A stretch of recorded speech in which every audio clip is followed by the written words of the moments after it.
అమ్మగారు రుద్రాభిషేకం ఒకప్పుడు గుళ్ళోనే చేసుకునేవారు కదా! ఇప్పుడు ఇంట్లో కూడా చేసుకుంటున్నారు. ఇది ఎంతవరకు కరెక్ట్ అంటారమ్మా? రుద్రాభిషేకం అనేది చాలా చండీ హోమము, రుద్రాభిషేకము ఇవన్నీ చాలా పవర్ఫుల్ అయిన పూజలు.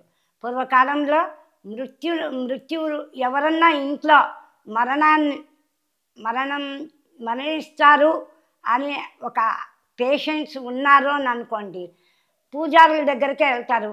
ఇలా ఉంది, ఆయన ఆరోగ్యం బాగుపడాలి, మాకు ఏదన్నా పూజలు ఉంటే చెప్పండి అని ఇంట్లో వాళ్ళు వెళ్ళి అడుగుతారు.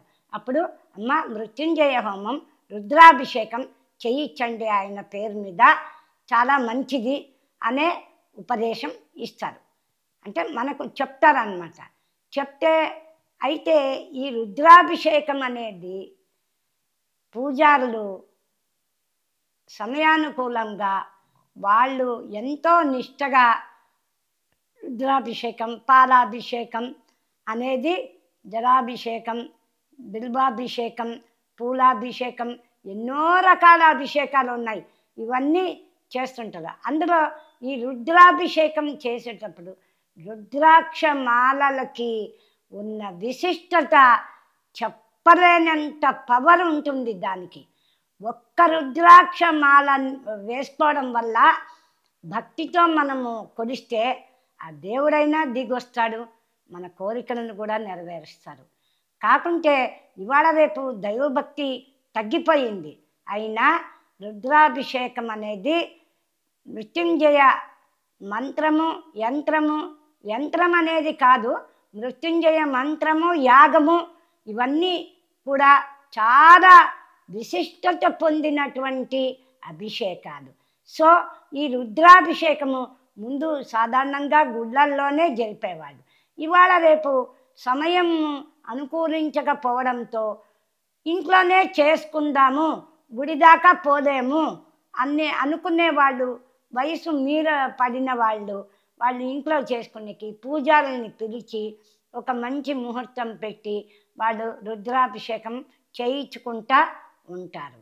కానీ చాలా వరకు ఇంటికన్నా గుడి పదిలం అనే ఒక సామెత అందరికీ తెలిసే ఉంటుంది. మనం ఇంట్లో చేసుకుంటాము, కానీ ఒక్కొక్క జాతికి ఒక్కొక్క ఇది ఉంటుంది.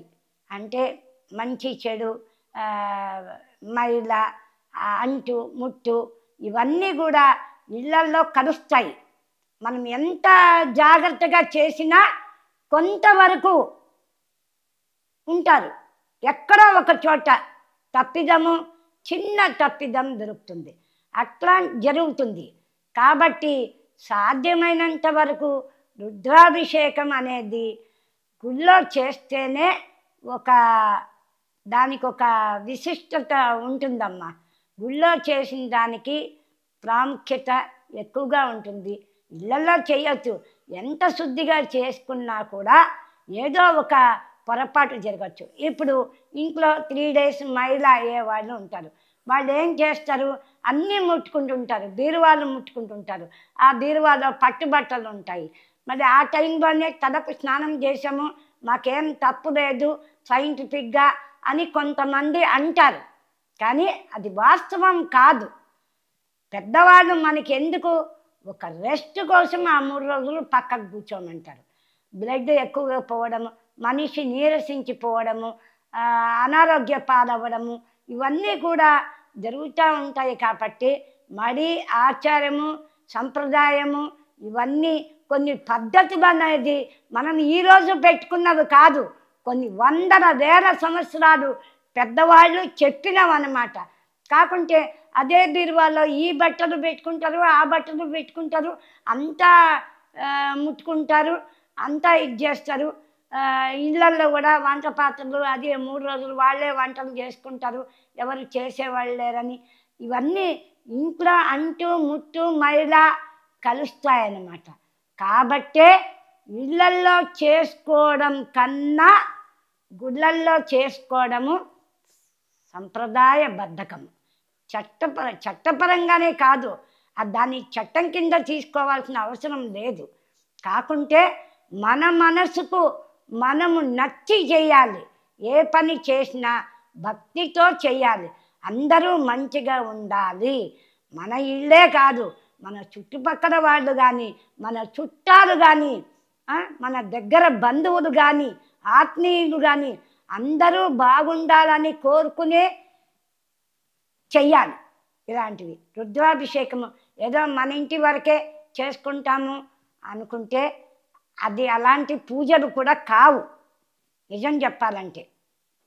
కాబట్టి రుద్రాభిషేకం అనేది అందులో రుద్రాక్షల్లో కూడా ఏకముఖి రుద్రాక్ష, పంచముఖి రుద్రాక్ష అనేసి ఎన్నో రకాల రుద్రాక్షలు ఉన్నాయమ్మ.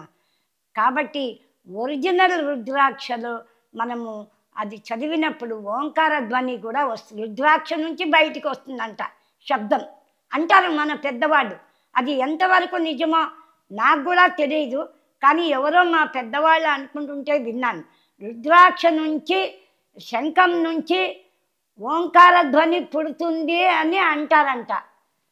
అది నాకు ఏదో ఎవరో నాకు చెప్పిన దాన్ని బట్టి నేను మీకు చెప్పడం జరుగుతుంది.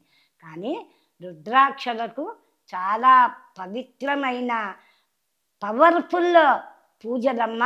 కాబట్టి మీ శక్త్యానుసారము మీరు మీ పద్ధతులను సవరించుకొని మీరు ఏ రకంగా చేస్తే ఎక్కడ చేస్తే బాగుంటుంది అని అనుకుంటారో మీ విచక్షణకే వదిలేసిన.